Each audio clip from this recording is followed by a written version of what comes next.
Podcast nami ho.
Trekking experience होता जैन साईडमधला 1917 ते 1980पर्यंत करू शकता, ज्याच्यामध्ये तिथे जो पक्ष होता म्हणजे डेमोक्रेटिक पक्ष, त्यांनी अक्षरशः स्वतःची विचारधारा बदला सपोर्ट करण्यासाठी, आणि जे सपोर्ट नाही करत होते त्यांना अक्षरशः तिथे आणायचे आणि मारून टाकायचे, आणि मारण्यासाठी पण बंदुका महाग होत्या किंवा त्याच्या गोळ्या महाग होत्या. ते काय करायचे, जे शेतीतले अवजारे आहेत, जे तुम्ही आता या व्हिडिओमध्ये बघितले असतात, तर त्या अवजाराने त्यांना अक्षरशः मारून टाकायचे. आणि त्यांचा असा फॉर्म्युला होता, म्हणजे जे कोणी बाहेरचे असे म्हणू शकत नाही तुम्ही कंबोडियनच्या लोकांना एकमेकाला मारत होता, तर विचार द्यायला की त्यांना पॉलिटिकल ते मत पटत नव्हतं. जे धार्मिक पीपल होते त्यांना मारत होते या सगळ्या गोष्टीमध्ये. म्हणजे मारण्यासाठी त्यांनी वेगवेगळ्या यंत्रणा काढल्या की पटकन कसं लोकांना मारता येईल किंवा कमी त्रास, आणि शक्यतो काय करायचे की जे यंग्स होते म्हणजे लहान मुलं असायचे त्यांना ते माझ्या हॉस्टेलमध्येच होता फक्त मी लेट जॉईन केलं म्हणून मी सेपरेट आलो. तशी लहान मुलांना अक्षरशः मारून टाकायचं, म्हणजे जेणेकरून त्याची आईसुद्धा तिच्याकडे पण जगण्याचा आता कुठला मार्ग नाही राहणार आणि तीसुद्धा मरून जाणार. हे इतकं शॉकिंग आहे. भारतामध्ये अशा प्रकारचं म्हणजे जातीवाद आहे की बाबा रे एक विशिष्ट जातीने तेच काम करायचं आणि एक विशिष्ट जातीला एक मोठं पद दिलेलं आहे की त्यांनी म्हणजे तो कसाही असू दे, त्याचा कर्म काही असू दे, त्याला तो मान दिलं पाहिजे. तर तो जसा एक, आणि मग त्याला काही एका गोष्टीमध्ये त्याला कायदाच बनवून टाकायचा की जेणेकरून लोक त्याच्यामध्ये राहतील आणि लोक म्हणतील की नाही कायदा बनलेलाच आहे बघा, आपण सुद्धा तसंच केलं पाहिजे. तर ती एक गुलामगिरी वेगळी होती, वेगळी आहे. आणि ही गुलामगिरी म्हणजे काय, ह्याच्यात फक्त एकच गुलामी आहे की एक तुला मानायचं आहे, तू नाही मानत आहे तर तुला मारून टाकणार. अशा पद्धतीने त्यांनी पूर्ण तो वाटोळ पूर्ण लावून टाकले. तर ह्या सगळ्या गोष्टीमध्ये आपल्याला शिकण्यासाठी एकच गोष्ट आहे की काय आहे की कुठलाही पॉलिटिकल अजेंडा म्हणजे आता जो त्यांनी जेवढा राबवला ना त्याच्यामध्ये मारणारे कोण लोक असतात, सर्वसामान्य असतात. आणि जे म्हणजे हे सर्व सहन करतात म्हणा किंवा ज्यांच्यावरती हे सर्व गोष्टी घडल्या जातात ते सुद्धा सामान्य माणूसच असतो. असे तुम्ही आपल्या भारत देशामध्ये पण बघा, म्हणजे जो मत लादणारा असतो तो सुद्धा सर्वसामान्य आहे आणि जो ज्याच्यावर लादतो तो सुद्धा सर्वसामान्य आहे. फक्त मोठी माणसं बोलून जातात, लहान माणसं त्याच्यामध्ये खऱ्या पद्धतीने खऱ्या अर्थाने गुंडले जातात, म्हणजे काय म्हणतात अडकले जातात. अशा पद्धतीने वातावरण आहे. तर हे किती नाहक असतं म्हणजे ते बघा की तिथे अशी किती माणसं म्हणजे लहान मुलं, त्यांना काय माहिती होतं की काय विचारधारा आहे त्याच्याने देश प्रगत होईल की आपण यांना सपोर्ट करायचं की नाही करायचं. पण त्यांनी विरोध केला किंवा त्यांचे आईवडील विरोध करत होते म्हणून त्यांनासुद्धा प्राण द्यावे लागले. त्याच्यामध्ये त्यांनी जे रेकॉर्डिंग देतात ऐकायला त्यामध्ये सांगितलेलं की तिथे गौतम बुद्धांना पिंपळाच्या झाडाच्या खाली ज्ञानाची प्राप्ती झाली, पण तिथे त्या झाडाला एक त्यांनी म्हणजे काय म्हणतात ना त्याचा एक वेगळाच वापर करून टाकला. इतक्या वास्ट लेवलला जाऊन लोक आपलं स्वतःचं साम्राज्य सत्ता टिकवण्यासाठी किती लेवलला जाऊ शकतात. आणि हे सत्ता टिकवण्यासाठी मोठी माणसं बोलून जातात, पण ती छोटी माणसं त्याच्यामध्ये जे त्यांचे आज्ञाधारक काय असतात ते लोक किती त्याचा व्यापक निगेटिव्ह इम्पॅक्ट पडतो हे तुम्ही बघा. म्हणजे आपण तुम्ही जर त्याच्यातले फोटो स्वतः मी म्हणेन व्हिडिओमध्ये किती क्लिअर दिसतात माहिती नाही, पण तुम्ही जर स्वतःहून येत असाल एकदा तुम्हाला एक गोष्ट समजेल की सर्व शांत होते बघा तिथे, कोणी बोलत नव्हतं. आणि म्हणून मी शक्यतो तिथे कॅमेरा काढून बोलायचं पण टाळलं, कारण ती जागा अशी होती की म्हणजे असं म्हणू शकतो की आपण स्मशानभूमीमध्ये जातो. पण स्मशानभूमी हे वेगळं आहे बघा. तो माणूस मेल्यानंतर आपण त्याला घेऊन जातो. इथे त्या लोकांना मारलं आहे अक्षरशः, आणि त्याचे पुरावे दिला नाही आहे. आणि ते कशा पद्धतीने मारलं, आणि मग केमिकलमध्ये मग विष काढून. या व्हिडिओमध्ये मी तुम्हाला त्याच्यामध्ये एक सापसुद्धा दाखवलं आहे बघा. ते भरपूर दुःखद घटना आहे, आणि त्यांनी ती जपून ठेवलं आहे जेणेकरून येणाऱ्या पुढच्या पिढीला. आणि हीच तर खरी गोष्ट आहे की ज्यांना इतिहास माहीत आहे तेच इतिहास लिहू शकतात. ओके, तर तुम्हाला विनंती करेन की तुम्हीसुद्धा आपल्या भारत देशाचा इतिहास, जे मतं पटत नसतील म्हणा, ते सुद्धा तुम्ही वाचून काढा अभ्यासासाठी. तरच तुम्हाला त्याचा अधिकार आहे त्या गोष्टीवरती बोलण्याचा. नाहीतर मग ते कोणतरी व्हॉट्सअपवरती व्हिडिओ आला आहे म्हणून मी सांगतो आहे, तर मग ते फालतूचं ज्ञान होईल. त्याचा रेफरन्स पाहिजे. ओके, आणि तो रेफरन्स तपासणं पण गरजेचं आहे. हां,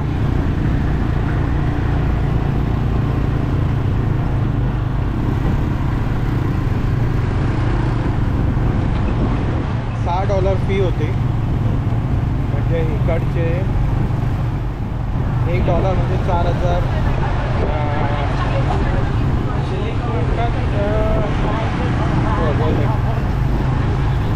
त्या पद्धतीचं. नेक्स्ट डेस्टिनेशन माझ्या मते या सर्वांसोबत आहे, म्हणजे जे जे हॉस्टेलचा माझ्याबरोबर आहेत त्यांच्यासोबत आहे, म्हणून बहुतेक त्यांच्याच बरोबर माझी पण गाडी पॅरलरली फिरते.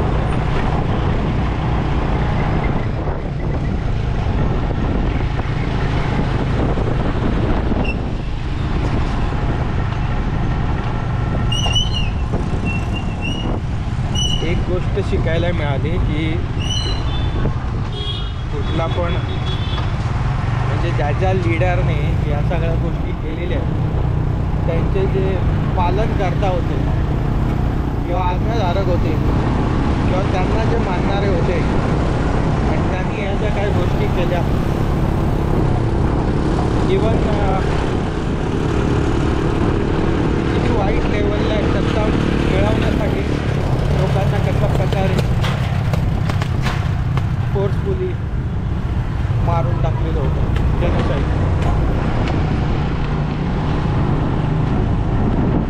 हे बघा, ही मालवाहक गाडी बघा घेऊन गेलाय. मला तर रिस्कीच वाटतंय. म्हणजे मी असा विचार करतोय की तो थांबतोय म्हणा किंवा टर्न घेतोय, ते समजणार कसं आहे? त्याला इंडिकेटर नाही आहे. आता ह्या गाडीला सुद्धा इथून जॉईन केलं आहे, पण याला पाठीमागे त्यांनी त्या लोकांनी इंडिकेटर अटॅच केलं की जे पुढून तो हँडल करू शकतो. हँडल म्हणजे ऑपरेट करू शकतो.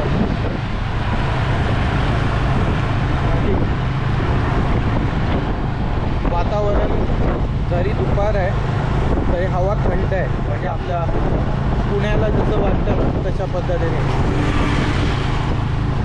पुणे म्हणा, बँगलोर म्हणा, असे.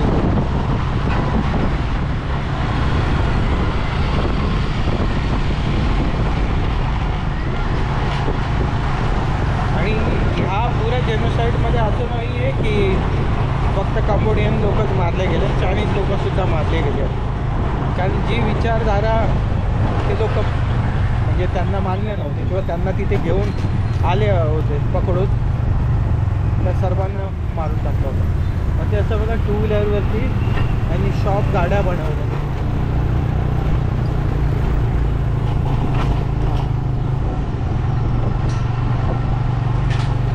आणि कमी खर्चात आहे ना, म्हणजे नाही म्हणा तो $2-3 तो ऑलमोस्ट माझ्या माहितीनुसार 200-300 किलो वजन घेऊन जातात. म्हणजे ह्या गाड्या अशी याला ट्रॉली बनवलेली आहे, ते सामान घेऊन जातात.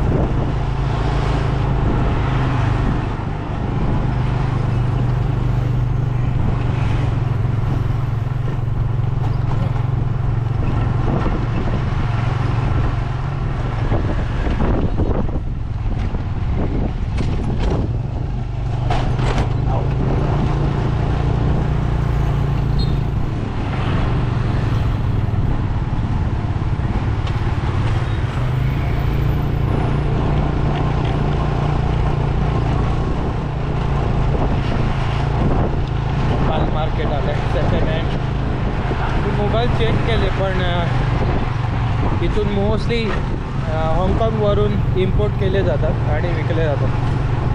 कारण एशियन मार्केटमध्ये हाँगकाँगचा रेट सर्वात कमी आहे. सुक्या मच्छी बलीचं सुकट त्याला मसाला आणि मीठ लावून सुकवलेले आहे. पण आमच्याकडे जे कोकणात बलीचं सुकट मिळतं ते खारट आहे आणि म्हणजे सॉल्टेड लागतं थोडं आणि टेस्टी आहे. इथे काय होतं आहे, इथे भरपूर कडक आहे, म्हणजे जे फिश आहे एकदम कडक आहे आणि ते लोक त्यालाच सॉस लावून फक्त भाजून देतात. मी खाऊन बघितलं पण त्यांचा जो सॉस आहे तो भरपूर स्वीट आहे आणि इथं खास आहे तिखट आहे तर तो फक्त तिखटच आहे, त्याला असं वेगळा असं फ्लेवर नाही आहे. तर बळीचं सुकट फेवरेट आहे, खायला चविष्ट आहे. माझ्या आजीची आठवण आली.